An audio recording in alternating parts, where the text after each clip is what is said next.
और मैं तमाम देशवासियों से अनुरोध करता हूं कि 30 मई 2021 को इतवार का दिन है, सुबह 11 बजे आप अपनी छतों पर आइए, अपनी बालकनीज में आइए, अपनी गलियों में आइए, अपनी सड़कों पर आइए और थाली बजा के प्रधानमंत्री से कहिए गो प्रधानमंत्री गो, प्रधानमंत्री गो।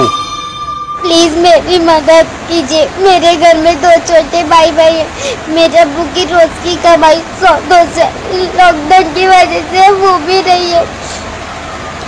मेरे घर में राशन पानी नहीं है। हम 4 दिन से भूखे। प्लीज मेरी मलाई अगर खाने को मिल रहा है तो आप विरोध क्यों करोगे?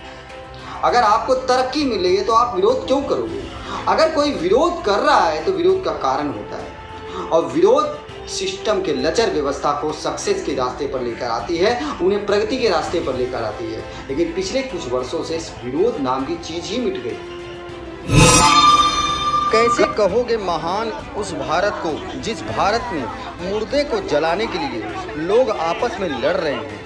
एक तरफ शमशान में मुर्दा पड़ा है और दूसरी तरफ जिंदा इंसान आपस में लड़ रहे हैं। इन चंद लोगों को छोड़ के अब ऐसा लगता है कि ये पूरा का पूरा देश एक चरित्रहीन देश है, एक बेईमान देश है, एक egoistic, adamant and arrogant country है, जो पैसे के लिए अपनी मां को भी बेच सकता है, जो पैसे के लिए देश को भी बेच सकता है, जो पैसे के लिए अपना ईमान भी बेच सकता है, जो पैसे के लिए सब कुछ बेच सकता है।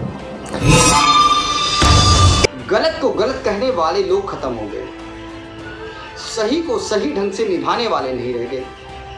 क्योंकि जो लोग सही करने के लिए चुने गए थे, उन्होंने जब गलत करना चाहा तो विरोध उसका बंद हो गया। आज विरोध ने यह साबित कर दिया कि देश महान है या फिर शर्मनाक स्थिति में चल रहा है। Link media, weekly newspaper and web portal. नमस्कार दोस्तों, शाह और आज बात करेंगे भारत की। भारत क्या है? भारत एक महान देश है या भारत आज महानता खो चुका है?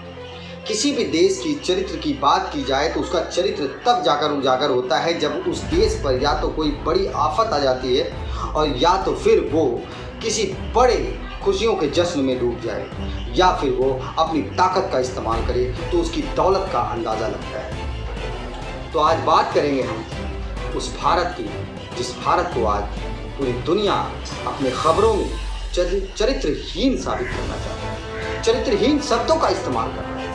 तो चरित्रहीन शब्द इस्तेमाल करने में हमें खुद शर्म सी महसूस हो रही है। लेकिन भारत आज महान है तो इसे साबित कौन करेगा? साबित कैसे करेगा? या हम इस महानता को कैसे साबित करें कि हम कौन से क्षेत्र में महान बनते उभरे हैं? हमने हासिल क्या किया है? हमारे देश के खिलाड़ियों ने हासिल किया है, हमारे देश के संगीतकारों ने हासिल किया है, हमारे देश के वैज्ञानिकों ने हासिल किया है। पर जिन नेताओं को हमने चुना है, लाखों करोड़ों वोटों से उनको चुन करके आगे बढ़ाए हैं, उन्होंने क्या हासिल किया? उन्होंने सिर्फ आपकी मानसिकता से खेल किया। उन्होंने सिर्फ देश को बर्बादी के कगार पर ले गए। देश के किसी भी ऐसे महान नेता के विषय में बताइए जिन्होंने उपलब्धि हासिल कर ली है। उपलब्धियां जो हासिल की गई थी उन्हें चुन चुन कर मिटा दिया गया और बनाया गया एक चरित्रहीन भारत। जरा देखिए इस चरित्रहीन भारत की अलग अलग रूपरेखा चरित्रहीन है क्यों? जब देश अपने नागरिकों को ऑक्सीजन न दे सके, जब देश अपने नागरिकों को रोटी न दे सके, जब देश अपने नागरिकों को नागरिकता न दे सके, जब देश अपने नागरिकों को विश्वास न दे सके, जब देश अपने नागरिकों को दवाएं तक मुहैया न करा सके, जब हॉस्पिटल में लोगों को बेड न मिल सके, जब लोगों को कहीं से कोई खुशी की रोशनी न दिखे, तो इंसान इसे चरित्रहीन नहीं कहेगा तो आखिर क्या कहेगा? हेलो दोस्तों, मैं दिनेश की ओर आप सबका स्वागत है न्यूमरोलॉजिकल कैलकुलेशन के अंदर। भारत से जो सीन निकल कर आ रहे हैं, सड़कों से, गलियों से, शहरों से, कालाबाजारी के, सरकारी असंवेदनशीलता के, 3 नंबर के गुरु भारत से उम्मीद तो नहीं की जा सकती थी कि भारत इतना असंवेदनशील, इतना क्रूअल हो सकता है। दरअसल अब ऐसा लग रहा है कहते हैं कि दो परिस्थितियां ऐसी होती है जिसके अंदर एक देश का चरित्र निकल कर आता है, कैरेक्टर। एक जब उसके पास बहुत ज्यादा दौलत हो जाए, पैसा हो जाए, तब उसका चरित्र निकल कर आता है कि उसका असली कैरेक्टर क्या है।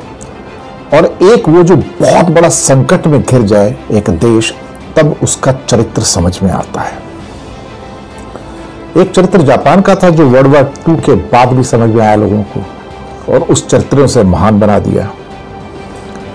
एक चरित्र भारत का है जहां हर जगह आपको बेईमानी और चरित्रहीनता नजर आती है। अब तो ऐसा लगता है कि चंद लोगों को छोड़ दिया जाए, कुछ लोगों को जो सेवा में लगे हुए हैं, जो वास्तव में ही मानवता की सेवा करते हैं, उन चंद लोगों को छोड़ के अब ऐसा लगता है कि ये पूरा का पूरा देश एक चरित्रहीन देश है, एक बेईमान देश है, एक egoistic, adamant and arrogant country है, जो पैसे के लिए अपनी मां को भी बेच सकता है, जो पैसे के लिए देश को भी बेच सकता है, जो पैसे के लिए अपना ईमान भी बेच सकता है, जो पैसे के लिए सब कुछ बेच सकता है। जिस ढंग से कई डॉक्टर, कई नर्सेस, कई आदमी, कई टेम्पो वाले, कई एम्बुलेंस वाले, जो लूट का बाजार है, उसके बाद चाहे शमशान घाट हो या डॉक्टर के पास हो या मार्केट में हो, और जिस ढंग की लूट आप मार्केट में देखते हैं, भारत की चरित्रहीनता हर जगह से निकल कर आ रही है। और ये चरित्रहीनता जो समाज के अंदर है, वही नेताओं के अंदर परिलक्षित हो रही है। भारत के नेता इतने चरित्रहीन हो सकते हैं, कभी सोचा नहीं था। चरित्रहीन तो थे, लेकिन इस लिमिट तक चरित्रहीन हो सकते हैं, सोचा नहीं था। आज उनके मुंह से एक उफ नहीं निकलती है सरकारों से कि इतने लोग मर गए, तो संवेदना भी व्यक्त कर दें। ये लोग संवेदना भी व्यक्त नहीं करते हैं, इनको दुख ही नहीं है, ये पत्थरों के बने हुए लोग हैं। लेकिन इससे एक बात साबित हुई कि इंडिया एक झूठ से भरा कंट्री, आडंबर से भरा कंट्री, पाखंड से भरा हुआ कंट्री, एक मक्कार देश जिसे कहते हैं आप, उस ढंग का देश निकल कर आया है।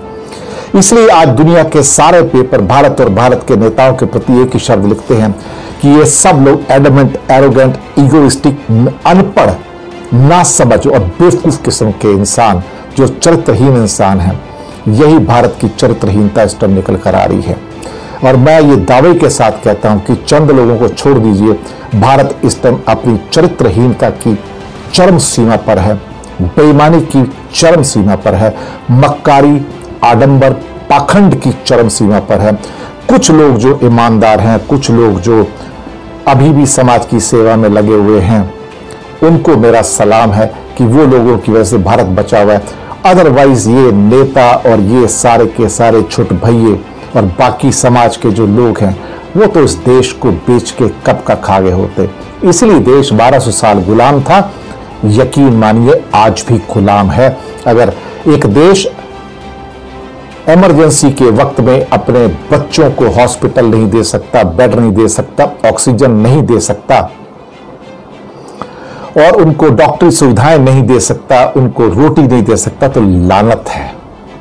फिर लोग कहते हैं कि ये पूछो कि तुमने देश के लिए क्या किया, लेकिन जब कभी वक्त आ जाए तो पूछना चाहिए, देश तूने मेरे लिए क्या किया। सवाल तो बनता है और सवाल तो पूछेंगे कि देश का भी तो कुछ फर्ज है हमारे प्रति या नहीं, या सिर्फ हमारा ही फर्ज है। सवाल वाजिब है। लेकिन 5 नंबर इस मरकरी के साल में राहु से निकल कर आए हैं, और 3 नंबर का भारत आज बेशर्मी, बेहया, बदतमीजी और जिसे कहते हैं बेहूदगी की सारी सीमाएं क्रॉस कर चुका है, चरित्रहीनता की सारी सीमाएं क्रॉस कर चुका है। भारत सबके सामने एक liar, manipulator and a characterless nation के रूप में निकल आया, जो अपनी मौतों के ऊपर भी खेल खेलता है, उसके आंकड़े भी प्रिंट नहीं करता है। जहां 20 लाख लोग मरते हैं और 2 लाख दिखाता है, इससे बड़ी शर्म की बात एक देश के लिए क्या हो सकती है, आप खुद सोच सकते हैं। धन्यवाद आपका। आपने फूल भी निछावर करवाए, सब करवाए। अब हम देशवासी बहुत खुले तरीके से आपको चेतावनी दे रहे हैं कि 30 मई 2021 को आपको ये ऑफिस संभाले में दोबारा 2 साल हो जाएंगे पूरे। 2019 में 30 मई ने आपने शपथ ली थी, और मैं तमाम देशवासियों से अनुरोध करता हूं कि 30 मई 2021 को इतवार का दिन है, सुबह 11 बजे आप अपनी छतों पर आइए, अपनी बालकनीज में आइए, अपनी गलियों में आइए, अपनी सड़कों पे आइए और थाली बजा के प्रधानमंत्री से कहिए गो प्रधानमंत्री गो। हमें हैशटैग चलाना है, थाली बजाना है, मोदी को भगाना है। क्या हैशटैग थाली बजाना है, मोदी को भगाना है। आप सब लोग, अभी 10 दिन बाकी हैं, 10 दिन तैयारी कीजिए, खूब प्रचार कीजिए। हिंदुस्तान के गली गली, कूचे कूचे से, गांव गांव से, गोट गोट से, देहात देहात से ये आवाज उठनी चाहिए, गो प्रधानमंत्री गो। हमें आपका रेजिग्नेशन चाहिए। कोरोना से हमें मरना है तो हम मर जाएंगे, लेकिन हम आपकी क़यादत में मरना नहीं चाहते। थाली बजाओ, मोदी भगाओ।